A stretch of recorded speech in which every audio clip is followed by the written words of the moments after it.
시청자 여러분 안녕하십니까? 집중진단 제주 안재홍입니다. 요즘 많은 청소년들이 학업에 매진하는 시기이죠.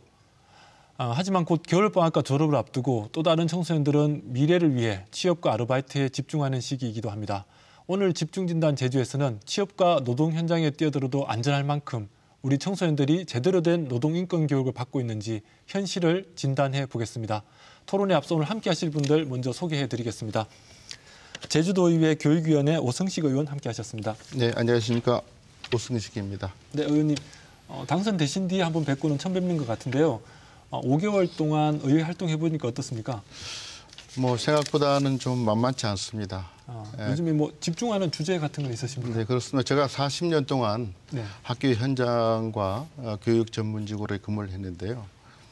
그 경험을 통해서 그 학교라든가 학부모, 학생들이 불편했던 점들을 제도 개선을 통해서 먼저 좀 시정하려고 하는 노력과 그다음에 유아, 특수교육, 그리고 지역 균형 간의 어떤 그 격차 해소를 위해서 우선 노력하려고 합니다.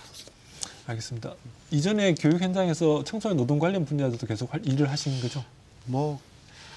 구체적으로 하진 못했지만은 개괄적으로 학교 경영자였기 때문에 관심을 갖고 활동을 했습니다. 네, 알겠습니다. 오늘 좋은 토론 부탁드리겠습니다. 네, 감사합니다. 네, 그리고 제주도 교육청의 고경수 교육국장 함께하셨습니다. 예, 안녕하십니까. 교육국장 고경수입니다. 네. 예, 국장님, 교육감님이 바뀌고 내년부터 아마 본격적으로 현 교육감님의 정책이 시행될 것 같은데 내년 새 학기부터 바뀌는 교육 정책 혹은 강화되는 교육 정책 어떤 것들이 있을까요?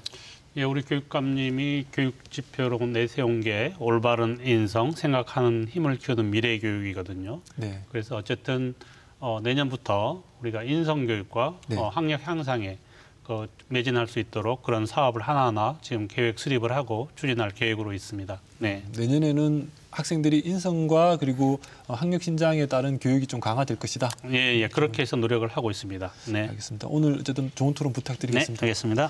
네, 그리고 공인노무사시기도 하죠. 민주노총 제주본부의 김경희 전략조직국장 함께하셨습니다. 네, 안녕하십니까. 김경희입니다. 네, 반갑습니다. 네. 예전에 뵀을 때는 미비국장이라고 소개를 받았던 것 같은데 미비국장이 어떤 국인지 한번 설명해 주시겠어요?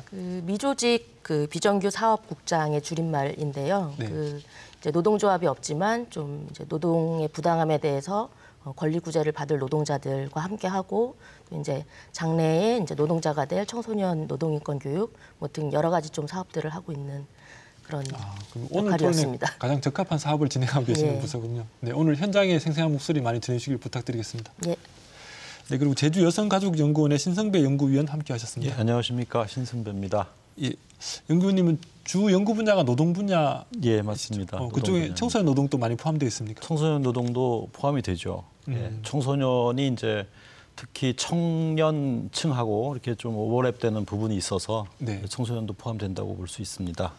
알겠습니다. 오늘 이렇게 그러면 그 의회 전문가분 그리고 교육행정에서 집행하시는 분, 노동 현장의 목소리 그리고 노동 청소년 관련된 전문 연구 기관까지 이렇게 네 분야의 전문가분들과 함께 토론을 시작해 보도록 하겠습니다. 수능 그리고 또 겨울 방학을 지금 앞두고 있는 시기인데요. 한쪽에서는 또 공부에 집중하는 청소년들도 있지만 다른 편에서는 취업과 아르바이트를 알아보는 청소년들도 많은 것 같더라고요. 그리고 제주 지역 같은 경우에도 낮에는 학교에 등교하고 저녁에는 아르바이트 학생들도 많은 것 같은데 김경희 국장님 우선 궁금한 건 이 학생들이 일하는 것, 노동하는 것, 아르바이트하는 것 이게 현재 법적으로는 문제가 없습니까? 지금 취업할 수 있는 연령이 법으로 정해져 있는데요. 일단 의무교육 도중이 아닌 만 15세 이상과 그리고 그 이상의 청소년은 근로계약서를 노동을 할 수 있는 주체가 되고 있습니다. 만 15세면은 지금 중학교 3학년이나 고등학교 1학년 정도 되나요? 중학교 교육은 마치 이제 고등학교 1학년부터 가능하다라고 보시면 되고요. 그럼 현재 중학생들이 아르바이트하는 건 좀 불법인 겁니까?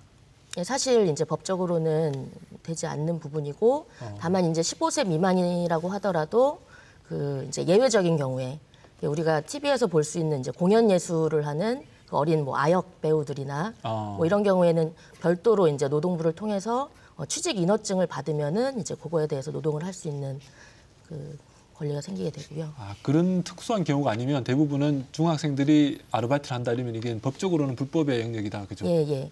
그리고 또 이제 청소년들이 아르바이트를 하기 위해서는 네. 그 후견인이나 친권자의 그 동의서를 좀 사업장에 갖추게 이렇게 하고 있기도 합니다. 18세 미만인 경우에는. 네.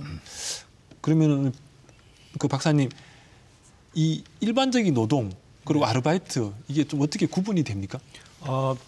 일단 노동이라고 한다면 우리가 그 인간의 그 생존과 생활을 위해서 어떤 뭐 물자, 재화와 어떤 서비스를 얻기 위해서 행하는 그런 그 육체적, 정신적 활동이라고 할 수가 있는데요. 네. 이 아르바이트라는 개념은 이제 독일에서 일이나 노동이라는 의미로 사용이 되었는데 아르바이트도 노동이라는 의미네요. 그러면. 예, 노동의 의미가 있습니다. 네네. 그래서 지금 우리가 이제 그 일본에서 이제 아르바이트라는 용어가 사용됐고 이제 대부분의 나라에서 이제 한국 포함해서 대부분의 나라에서는 이게 단시간에 그 노동에 종사하는 이런 형태를 아르바이트로 이렇게 인식을 하고 있습니다. 노동의 범주에 들어갈 수는 있습니다. 그러면 이 아르바이트도 근로계약서는 작성을 해야 되는 건가요? 작성해야 됩니다.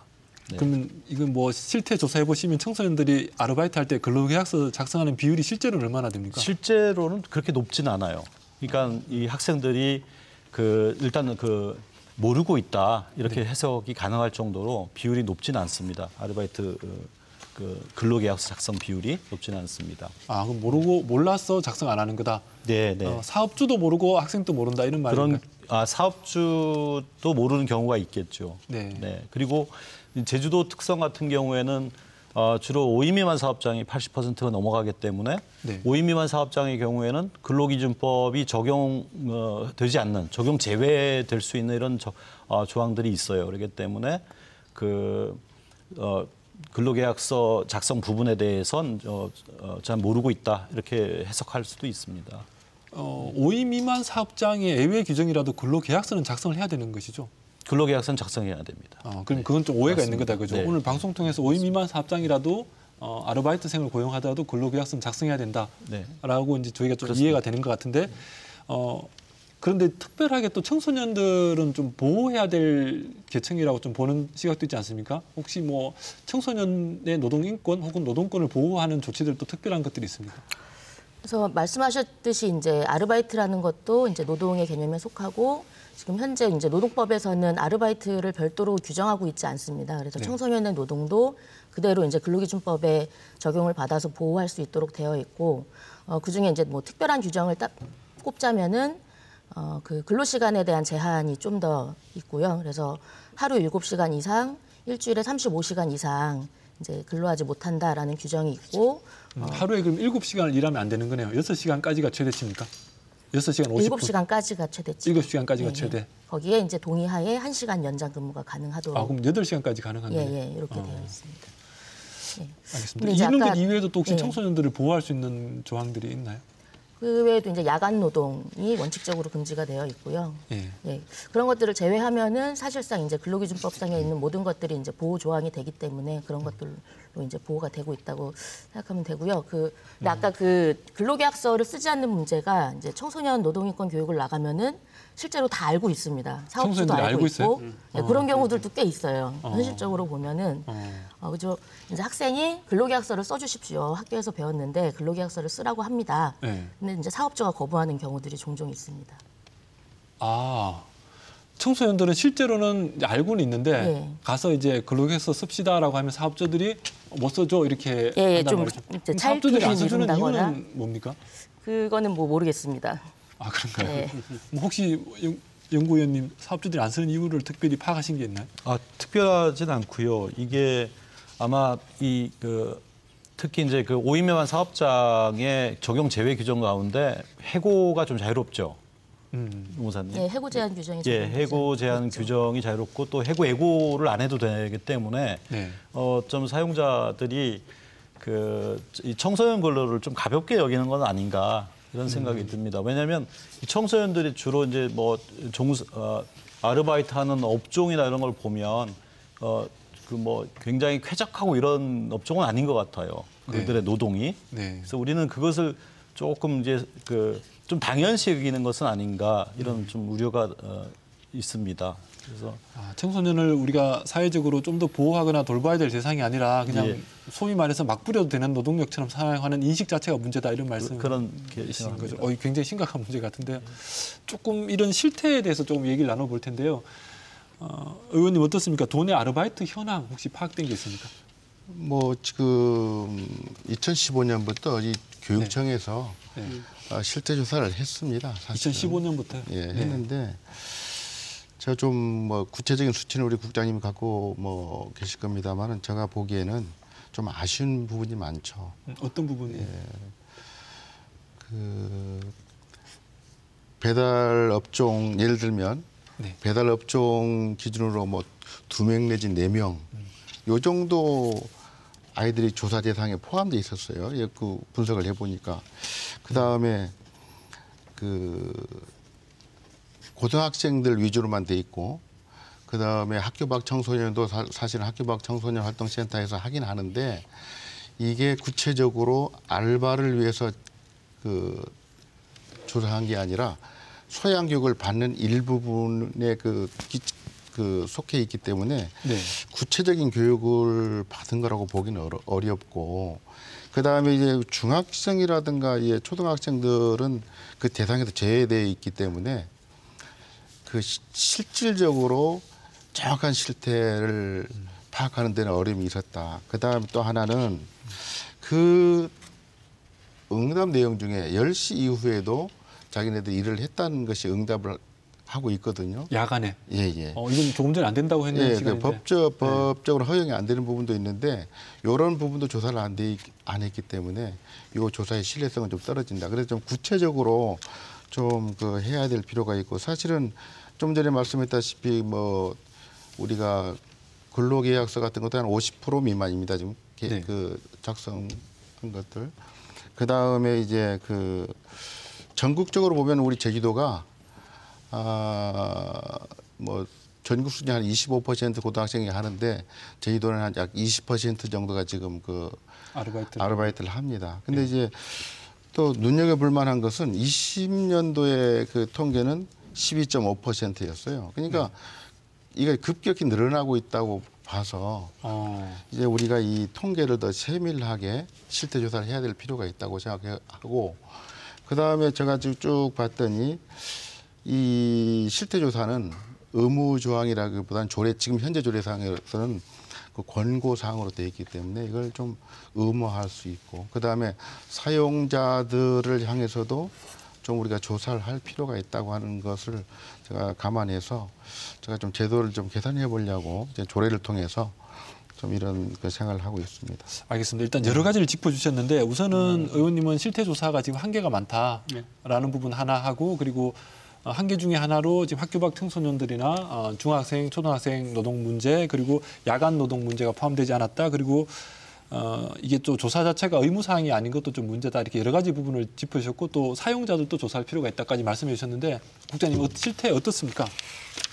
저희들이 이제 몇 년 동안 쭉 1년에 한 번 학생들의 실태 조사를 하고 있기는 한데 연 1회. 네, 1회 정도. 대상이 2020 우리 고등학생들을 대상으로 합니다. 주로 이제 중학생들은 아까 이제 앞에서 얘기했듯이 여러 가지 조건이라든가 제한이 있어서 실제로 참여하는 학생들은 많지 않고요. 그런 실태에 대한 부분이 없어서 저희들도 데이터는 없습니다. 근데 고등학생을 대상으로 해보니까 아까 위원님 말씀하셨듯이 2020년에 12.5%, 그다음에 작년에 20.4%로 아르바이트를 경험한 것으로 이제 아이들이 나오고 있는 거죠, 데이터가. 조사해 보니까 주된 이유가 뭐냐 했더니 약 75% 학생들이 용돈 마련을 위해서 아르바이트를 하고 있다.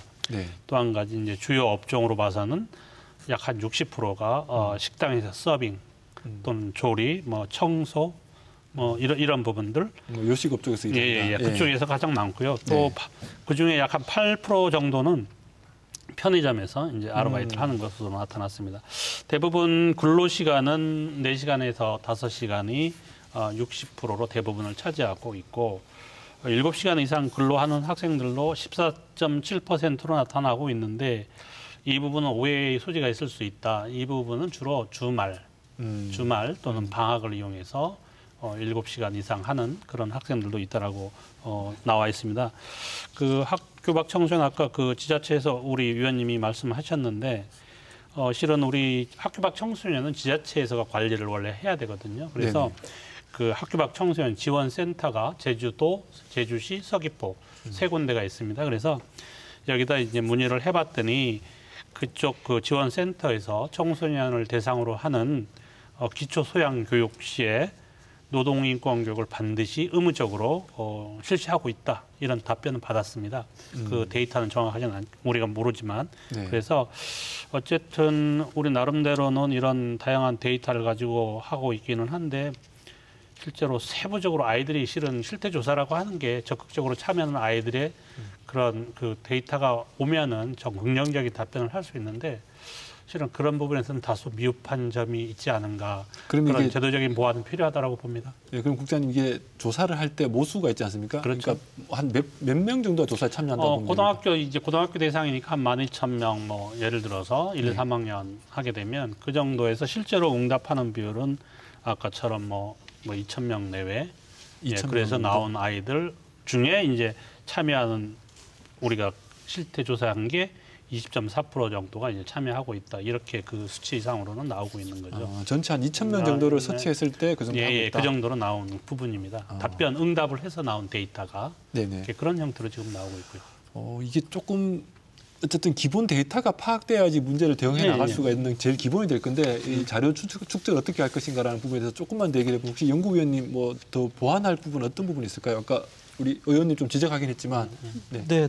일단은 지금 매년 조사가 이루어지고 있다. 이렇게 했는데 좀 이런 것들을 이게 저희 같은 연구자들이 좀 전문적으로 분석해 볼 수 있는 이런 기회를 좀 주시면 어떨까 이런 생각이. 자료 공유가 안 되고. 예, 공유는 저는 본 적이 없고요.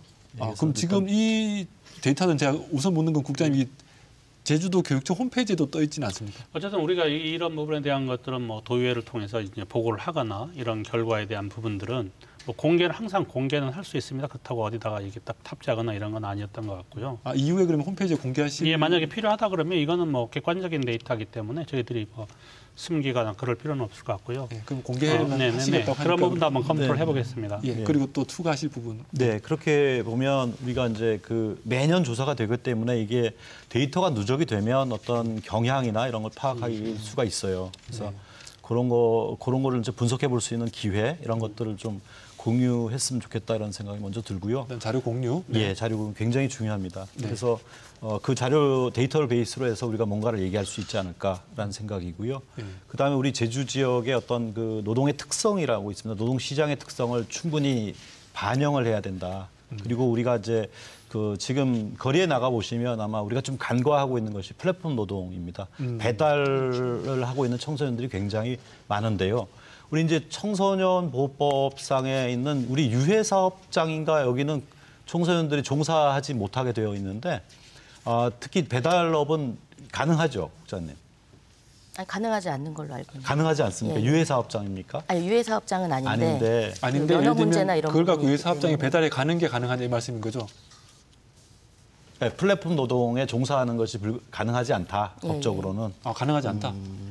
그런데 이제 청소년들이 굉장히 많이 그 오토바이 배달을 많이 하고 있는 걸로. 실제 뭐 면허나 이런 부분에 있어서 좀 그게 어려움이 있어서 실질적으로 좀 못 하고 있는 걸로 알고 있는데 말씀하신 대로 현실에서는 좀 그런 부분이 있지만. 실제로는 또 이제 하면서 사고나 이런 것도 많이 일어나고 있는 거죠. 네, 지금 그건 뭐 제주 지역뿐만 아니라 전국에서도 고민하고 있는 것이 그 플랫폼 노동을 하고 있는 청소년들이다 이렇게 제가 그 문헌을 통해서 읽었는데요. 그 우리 제주도에서도 좀 그런 고민이 좀 필요하지 않을까 이런 생각이 듭니다. 그거 관련해서 아까 그 데이터 관련해서 한두 개 더 우리가 눈여겨봐야 될 부분이. 부당 대우를 경험한 사례가 있는지 이런 부분을 했더니 약 한 14% 학생들이 있었다라고 하는 부분, 부당 대우. 또 한 가지는 부당 대우의 의논 상대가 과연 누구였느냐, 누구에게 이걸 의논하느냐. 참 우리가 안타까운 게 참는다 하는 게 거의 50%예요. 그냥 참는다. 부당 대우를 받아도.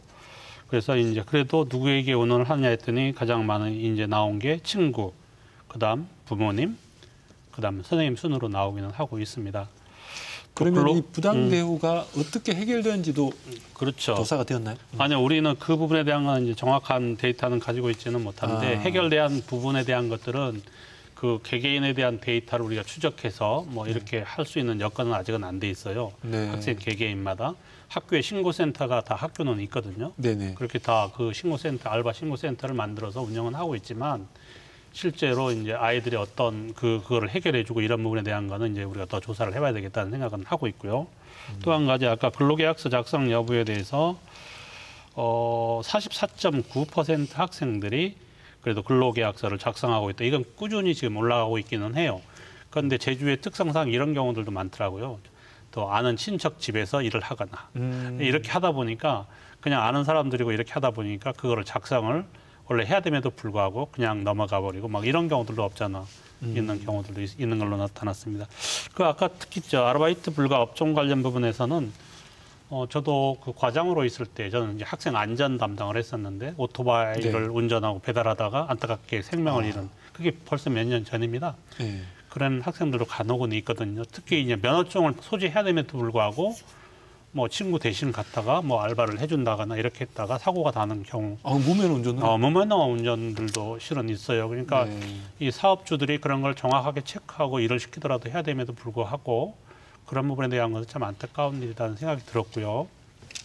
그 불가 업종 중에 뭐 이런 것들이 있습니다. 단란주점, 유흥주점, 비디오방, PC방, 또 노래방, 만화방, 전화방 이런 데들은 안 된다. 그다음 뭐 숙박법, 유흥업, 안마실, 설치된 목욕탕, 또 주류 판매 목적의 뭐 어쨌든 소주방, 청소년 유해 시설은 안 되는 거죠, 그죠? 그렇죠. 이런 데들은 이제 아르바이트로 이제 참여할 수가 없는 그런 업종이면 다 알고 있음에도 불구하고 어떤 사업상 이런 아이들을 그냥 거기다 동원시키고 이런 사업주들도 꽤 있는 걸로 알고 있습니다. 그러면 이게 지금 문제가 면허 없는 청소년 또 오토바이를 타고 플랫폼 노동을 하고 뭐 배달 일을 하고 이렇게 한다는 거잖아요, 현재로. 이런 부분들에 대해서 사업주들에게 좀 더 강하게 제어할 수 있는 장치들이 뭐 의회에서는 좀 있습니까? 사실 이게 그 기본적인 그 법조차 지키지 않는 게 가장 큰 문제죠, 사실은. 그래서 이제 요런 그 근로 환경을 우리 정확하게 파악하는 게 아주 중요하다고 생각을 합니다. 그러니까 지금 학생들 위주의 어떤 그 근로에 대한 그 자기 그 근로에 대한 것, 그 다음에 안전에 관한 것은 교육을 잘 합니다. 사실 애들이 잘 알고 있어요. 그렇지만 사실 현장에 가면 사용하시는 사용자들은 그것을 그렇게 존중하지 않는 지금 실태입니다. 그래서 그렇다고 해서 이제 이게 강력한 처벌이라든가 감독이 잘 이루어지고 있는 것도 아니고요.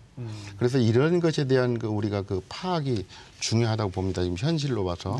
그 다음에 또 하나는 지금 좀 전에 그 배달 라이더 지금 아주 심각하게 지금 문제가 되고 있는데 과연 이 학생들, 이 청소년들이 얼마나 되는지조차 파악이 안 되는 거예요. 그러니까 애들이 응답하면 좀 전에 우 국장님 말씀했다시피 합법적이지 않은 부분이 많기 때문에 응답에서 회피를 한다거나 이렇기 때문에 우리가 제대로 온 진단이라든가 그 대책을 세우는데 어려움이 많다. 그래서 우리가 이런 거에 대한 어떤 그 방법을 좀 모색을 해야 되고 또 하나 좀 전에 그 우리가 실태조사도 교육청 그 계획에 보면 또 올해부터는 2년에 한 번씩 하는 걸로 되어 있더라고요.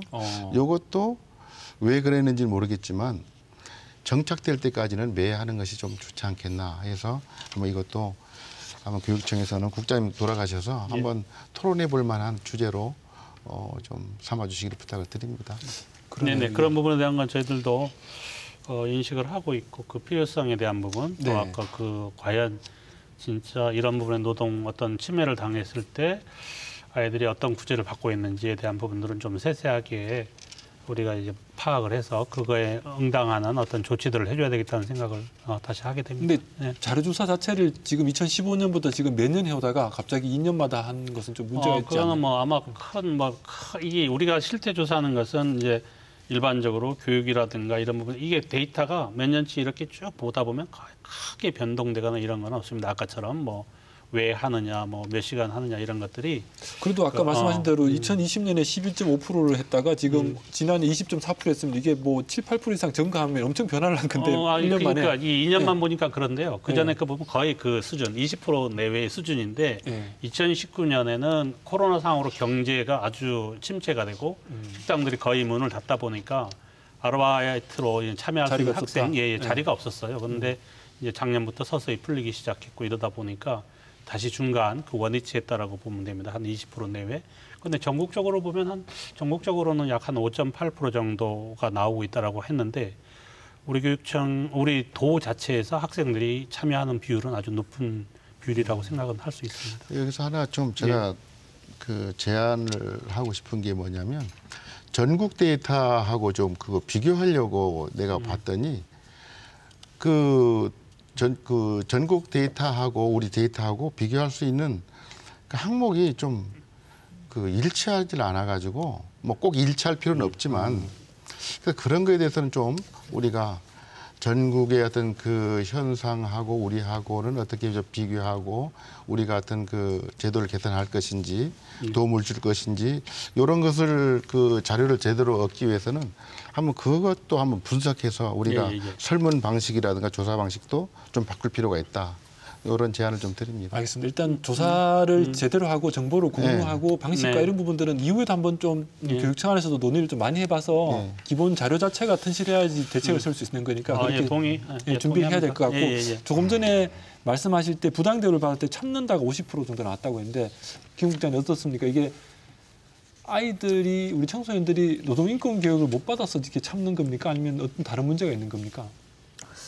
실제로 그 학생들은 뭐 교육을 나가 보면은 그러니까 뭐 아는 것이 굉장히 많이 있습니다. 요즘은 정보나 이런 것도 많이 접할 수 있고 그렇기 때문에 그래서 사실 지금 보면은 교육이 거의 뭐 고등학교 다니면서 이제 뭐 동영상 교육도 있고 근데 뭐 실제로 이제 반에서 교육을 하는 거는 한두 번 정도. 1년에 한 번 정도? 3학년 동안 한두 번 정도. 3년 동안 한두 번 정도? 예. 그렇게 되는 걸로 저는 좀 파악을 하고 있는데요. 그래서 사실 이제 제가 접한 이제 청소년들의 경우에도 뭐 사실 굉장히 많은 이제 피해 사례들이 있는데 그런 걸 이렇게 딱 접했을 때 교육을 받은 게 있지만 막상 뭐 이제 후들후들하고 해서 이제 대응할 수가 없었다. 그리고 이제 임금 체불이나 이런 부분도 실제로 노동부 가가지고 체불을 해소한 학생도 있지만 대부분의 경우는 그렇게 참고 지나갔다라고 이제 하는 부분들이 많은데요. 그래서 이 부분은 사실 이제 한 차례의 교육으로 끝나서는 안 된다. 이런 교육들이 그냥 정보를 제공하는 것이 아니라 이것을 내가 권리를 침해당한 것이고 그리고 이거를 어떤 방식으로 내가 구제받을 수 있구나. 이것들을 좀 실제에서 활용할 수 있는 정도의 체계적인 교육이 필요하다라고 좀 생각을 합니다. 그러면 지금은 1년에 한 몇 시간 정도 그런 교육이 이루어지고 있는 겁니까? 뭐 그건 교육청에서 답변해 주시죠. 지금까지는 이제 그 일반적인 학생들인 경우는 고등학교인 경우에 근무적으로 한 2시간 정도 연 2시간 정도. 그다음에 각 교과와 관련해서 교육과정 속에서 이제 그 노동 교육에 대한 부분들은 이루어지기 있기는 한데요. 특히 이제 고등학교 3학년 대상에서 뭐 산업체 근로자로 또 이제 산업 현장에 체험 학습을 나간다. 이렇게 할 때는 12시간을 의무적으로 받고 나갈 수 있도록 그렇게 교육은 되고 있습니다. 이게 지금 온라인으로 되어가고 있지 않나요?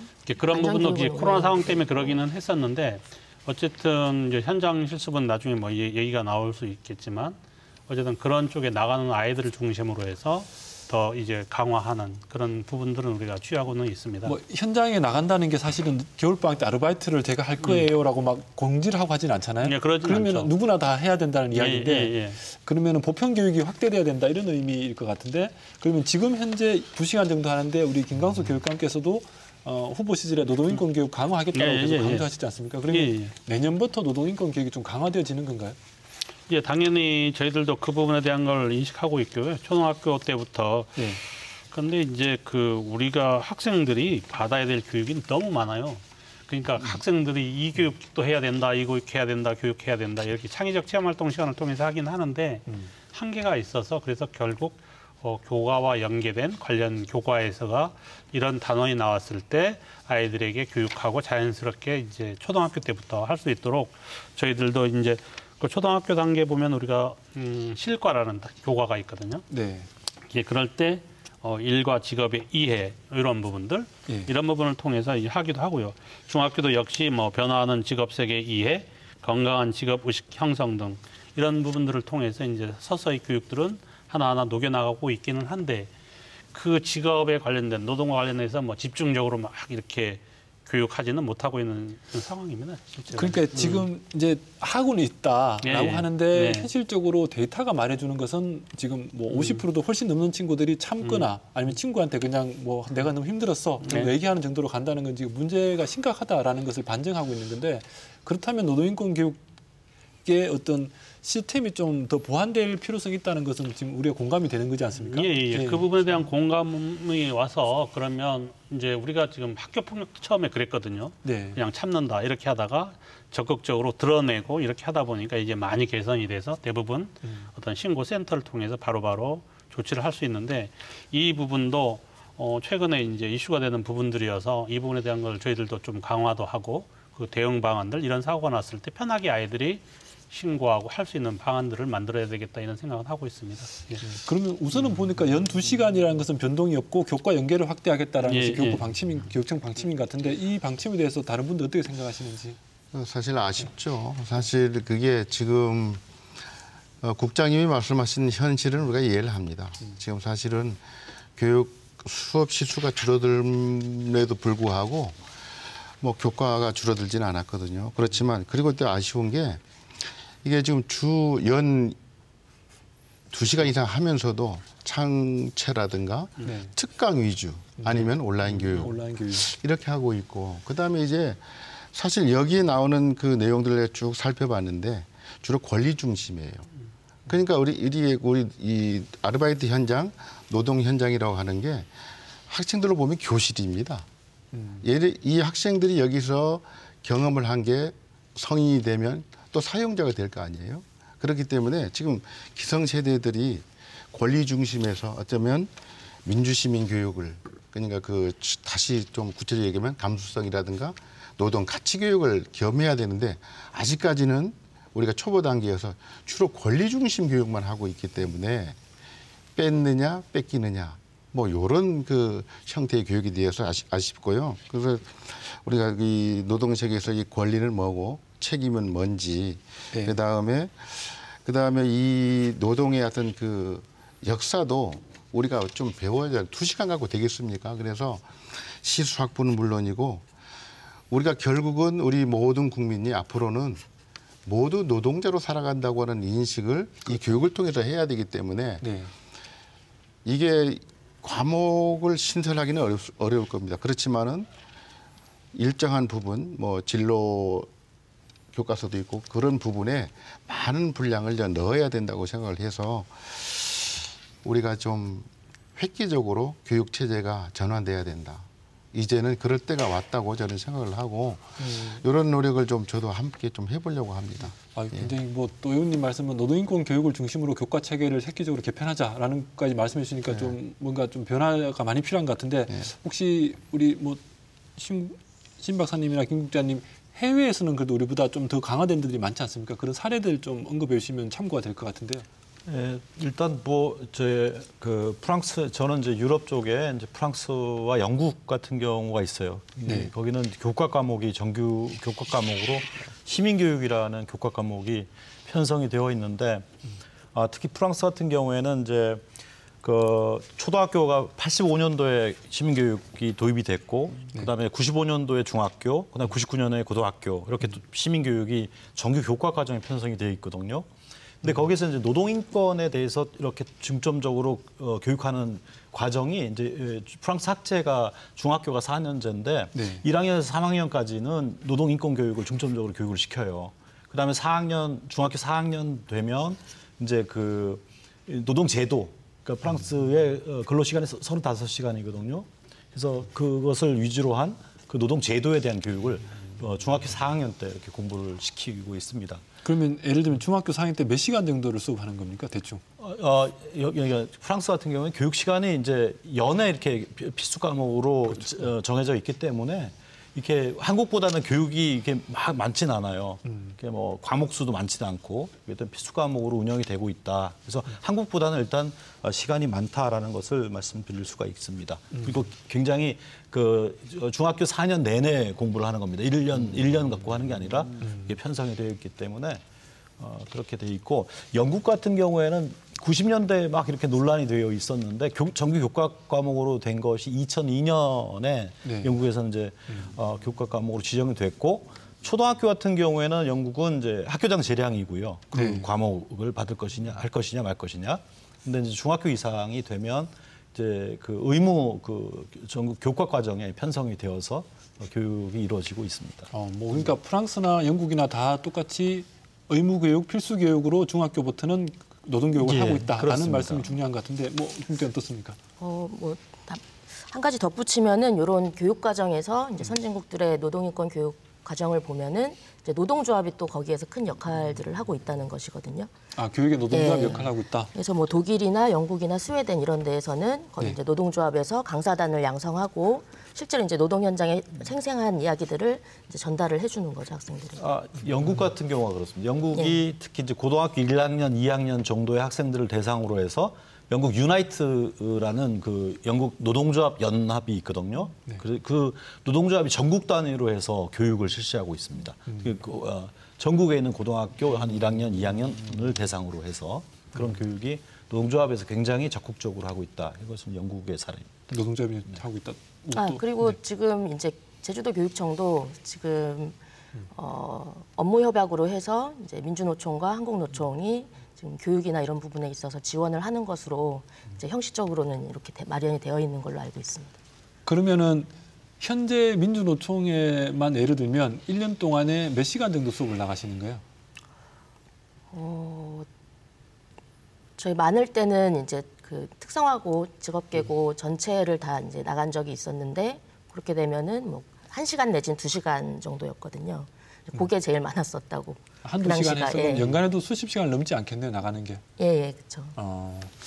그건 학교마다 이제 요청에 의해서 아까 특강 형태로 이루어지는 경우들은 학교에서 그 2시간 정도 하는 것도 실은 많은 그 시간을 할애하는 거거든요. 지금 우리 교육과정상, 교육과정상에서 우리가 해야 될 게 뭐 요즘 뭐 학교 폭력 예방 교육, 성 예방 교육, 여기 뭐 제주어 이해 교육 이 해야 될 게 너무 많다 보니까 학교에서 이 시간 배당을 어느 부분에만 특별하게 더 한다거나 이런 거는 쉽지가 않은 부분이에요. 그래서 저희들이 바라는 게 이제 교육과정 속에 녹아들면 자연적으로 수업 시간에 모든 학생을 대상으로 자연스럽게 교육을 할 수 있으니까 그런 부분에서는 이제 필요하다. 그래서 교육과정에 이 부분들이 제대로 들어가서 아이들에게 모든 아이들이 골고루 그런 교육을 반드시 받을 수 있도록 하기 위해서는 결국은 교육과정 속에 이런 부분들이 들어가야 된다는 생각을 하고 있습니다. 그러니까 영국이나 아까 말씀하신 프랑스처럼 필수 교육 과목으로 이걸 집어넣어 보겠다. 이런 말씀을 이해하면 그런 될까요? 쪽의 부분으로.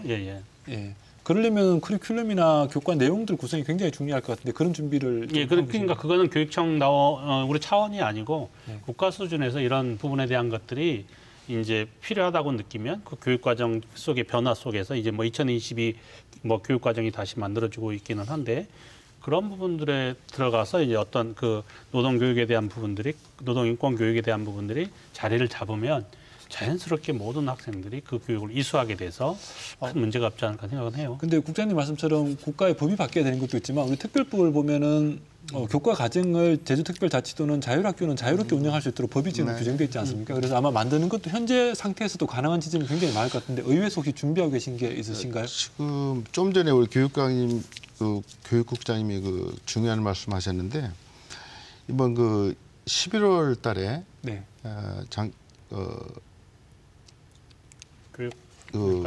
2022 교육과정 총론이 발표가 되었습니다. 네, 맞습니다. 전년도. 근데 거기에 노동에 대한 그 총론에 노동이 빠졌어요, 사실은. 아예 빠져버렸다. 원래 시안에서는 있었는데 이게 지금 확정된 건 아닙니다만은 1차 발표할 때 이게 빠져 있어서 여러 학계에서는 이걸 좀 넣어야 된다고 지금 의견을 내고 있는데 이런 걸로 봐서는 아직 뭐 국가에서도 이게 적극적으로 반영하려고 하는 의지는 좀 약해 보입니다, 사실은. 그러면 제주에서 준비를 좀 해야 될 건데 어떤 게 가능한지. 그래서 지금 제가 쭉 조례를 도조례하고 우리 교육정조를 살펴보고 있는데 네.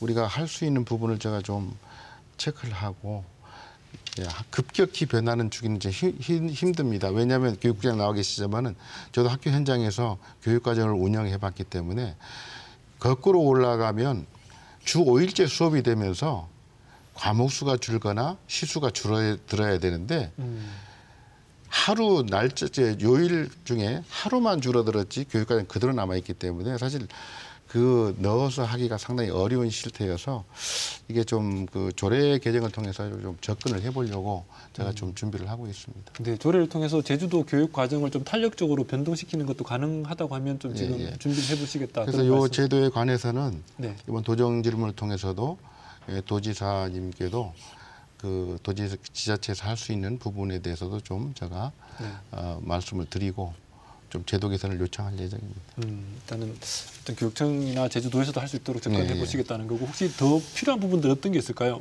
김 국장님? 제주도에서는 지금 그 조례가 제주특별자치도 근로청소년 노동인권 보호 및 증진 조례로 되어 있는데요. 제 의견은 이 근로청소년이라는 용어도 좀 바꿔야 되지 않을까. 조례 명칭 자체도? 예. 그래서 근로라는 건 정말 근면성실한 이런 부분만 좀 강조되다 보니까 좀 근로청소년도 좀 노동이라는 단어를 좀 되찾을 수 있도록 하는 것이 우선 좀 돼야 되지 않을까 뭐 이렇게 좀 생각을 합니다. 아르바이트라는 것도 사실은 뭔가 청소년 노동을 좀 폄훼하는 걸로 많이 쓰이고 있어서 차라리 청소년 노동이라고 이렇게 만드는 게 좀 더 정확한 표현이지 않을까 이런 생각 드는데 어떻습니까? 예, 동의합니다. 네. 그러니까 이제 우리가 아르바이트라는 말 말고 청소년 노동에 대해서 얘기하자 이렇게 하는 게 더 정확한 맞습니다. 거죠. 예. 전국적으로 보면 그 지자체에서는 그 용어를 대체적으로 사용을 하고 있습니다. 우리도 한번 그 검토해 볼 만한. 우리도 지금 그러면 조례를 지금 의원님 준비하실 때부터 명칭부터 지금 다 좀 바꿔야 되는 상황이다. 네, 한번 고려해 보겠습니다. 알겠습니다. 네, 혹시 또 더 첨가해야 될 부분 어떤 게 있을까요, 신 박사님? 저는 그 지금 학생 노동이 또는 뭐 학생 아르바이트를 하는 행위가 불법이 아닌 이상 불법이 아니거든요. 청소년들이 그 눈치 보고 뭘 할 이유가 없는데 우리의 시각은 아르바이트하면 약간 염려스러운 시각을 보고 있다라는 것인데. 그래서 이들이 좀 자유롭게 이 노동 시장에 접근할 수 있도록 노동 시장에 이제 진입할 때 노동 인권 뭐 체크리스트 같은 것을 그 뭐 학교에 이렇게 비치해 놓고 학생들이 자기가 스스로 점검해 나갈 수 있도록 이렇게 하는 방법도 괜찮지 않을까라는 생각이 있고요. 학교에 아예 비치하고. 예. 그리고 우리 뭐 초등학교 같은 경우 학교 경찰 이렇게 있듯이 또 우리 지금 뭐 서울시 같은 경우에는 마을 노무사 뭐 이런 것도 있어요. 그 활성화되고 있는데 학생 친화적인 그 노무사님들이 많잖아요. 제주도에도. 그래서 학생들이 마음껏 터놓고 상담할 수 있는 노동 문제에 대해서 상담할 수 있는 이런 그 전문가들이 있으니까 그런 접근성을 좀 높이는 것도 괜찮을 것 같다. 제가 듣다 보니까 조금 궁금한 것도 있는데 예를 들면 아까 뭐 영국이나 프랑스, 스웨덴 많은 예를 드셨는데 그런 나라들은 학생 노동인권 교육이 굉장히 지금 잘 되고 있다 이렇게 말씀을 하신 건데 그러면 그런 나라들의 학생 노동, 청소년 노동의 그 뭐 사고율이나 안전율이 우리보다 훨씬 더 뛰어나다는 것은 지금 반증이 좀 되고 있습니까? 예, 그렇습니다. 그러면 교육을 통해서 이게 충분히 보완 가능하다. 예, 저는 그렇게 생각합니다. 예, 그러니까 이제 박사님은 체크리스트라도 학교에 좀 비치해두자 이런 부분을 제안해 주셨는데 국장님 어떻습니까 이런 제안은? 예, 어쨌든 우리도 이제 그 최근에야 이 노동 인권 교육에 대한 관심을 실은 갖기 시작을 한 거잖아요. 그 전부터 뭐 없었던 건 아니고. 그래서 이런 제도적인 장치의 어떤 그 보완, 그 다음에 아까 시스템을 이렇게 갖춰서 아이들이 편하게 이런 인권 침해 부분에 대한 부분들을 얘기하고 그걸 해결해 줄 수 있는 제도적인 장치들을 저희들도 이제 시급히 마련해야겠다는 그런 생각은 하고 있습니다. 예. 알겠습니다. 그러면 이제 뭐 상식적으로 하나만 더 그냥 제가 물어보고 싶은데 김경인 국장님, 만약에 아까 근로계약서를 안 쓰는 업체가 사장님들이 한 50% 정도 된다 이렇게 얘기하셨는데 근로계약서를 안 쓰면은 그 업체가 고발되면 어떤 불이익을 받게 됩니까? 과태료 처분을 받습니다. 과태료 어느 정도? 500만 원 이하에. 500만 원? 예. 네. 그러니까 뭐 사업주분들도 청소년 노동이라도 근로계약서를 안 썼을 때는 500만 원 이하의 과태료를 받는다는 것들 기억해 주시면 좋을 것 같아요. 그죠? 예. 오늘 조금 더 토론하고 싶지만 토론 이런 정도로 좀 정리를 해야 될 것 같습니다. 못다한 말씀들 끝으로 한 30초씩 마무리 멘트 하시면서 정리하면 좋겠는데 어떻게 의원님 먼저 하시겠습니까? 청소년 시기에 보통 학부모라든가 이 모든 사람들이 그 관심이 상급 학교 진학이라든가 이런 데만 집중돼 있었습니다. 그래서 이제는 이 학교 안과 밖에서 일어난 그 일들 중에 이 학생들 그 아르바이트, 좀 노동에 관한 것도 좀 관심을 가져야 되고요. 그리고 이제 그 좀 전에도 제가 말씀을 드렸습니다만은 자기 권리에 관한, 권리 구제에 관한 내용만 할 게 아니라 정말 그 감수성 교육까지 해서 이 노동 교육이 앞으로 우리가 살아나가야 되는데 가장 기본적인 어떤 그 교육이 될 수 있도록 이렇게 해야 된다고 생각을 합니다. 그리고 이 좀 경제 교육도 좀 더불어 해가지고 아이들이 좀 건전하게 아르바이트를 하고 또 자라나서는 노동의 신성함도 함께 느낄 수 있는 현장을 또 어른들이 또 만들어줘야 된다 생각을 해서 저도 이런 제도 마련에 열심히 노력을 하려고 합니다. 알겠습니다. 이후에 제도 마련하신 거 제가 관심 있게 지켜보겠습니다. 네, 그리고 국장님. 예, 저는 우리 사업자의 분들에게도 부탁드리고 싶은 게 결국은 우리가 이제 청소년들이 결국은 어떤 그 커서 성장해서 다시 사업주가 되는 어떤 선순환 구조를 잘 만들어줬으면 좋겠다. 그래서 제대로 아이들에게 그런 그 안전에 대한 교육이라든가 이런 걸 철저히 시켜서 사고가 나지 않았으면 좋겠다는 생각도 하고요. 어쨌든 우리 교육청에서도 오늘 뭐 여러 가지 얘기가 나왔는데 그런 어떤 부족한 부분들, 시스템적인 부분들 이런 부분들을 잘 정비를 해서 우리 아이들이 안전하게 그 노동 현장에서 그 가치를 배우고 성장할 수 있도록 최대한 노력을 다 해나가겠습니다. 네. 알겠습니다. 교육 정책도 우리가 관심 있게 지켜보겠습니다. 네네네. 그리고 신 박사님. 예, 네. 저는 지금 청소년들이 종사하고 있는 업종을 보면 왜 거기에 국한돼서 일을 하고 있을까라는 게 좀 고민이 많이 되고요.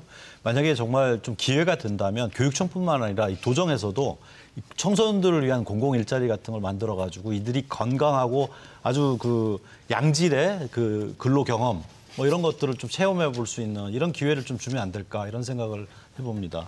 청소년 공공 일자리를 좀 공유하자 플랫폼처럼 이렇게 예. 좋은 의견 같습니다. 네, 국장님. 네. 오늘 토론을 통해 가지고 좀 이 교육 체계가 좀 잘 됐으면은 하는 바람이 있고요.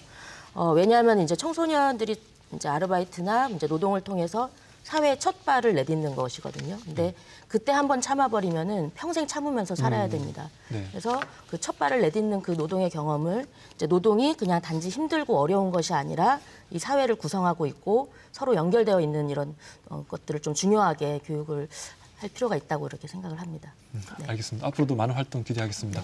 네, 오늘 네 분 이렇게 토론해 주셔서 고맙습니다. 네, 감사합니다. 네, 시청자 여러분 오늘 토론 어떻게 보셨습니까? 지난 13일이었죠. 전태일 열사가 1970년에 어머의 불을 사지르면서 내 죽음을 헛되이 하지 말라라고 한 지 50여 년이 지났습니다. 하지만 여전히 우리가 그 죽음을 헛되이 하고 있지는 않은지 반성하게 되는데요. 제주에서만이라도 청소년들이 안전하게 노동할 수 있도록 다양한 제도들이, 미비한 제도들이 보완되었으면 합니다. 그리고 학교에서도 좀 더 실효성 있는 노동인권 교육이 이루어지길 바라봅니다. 오늘 끝까지 시청해주신 시청자 여러분 고맙습니다.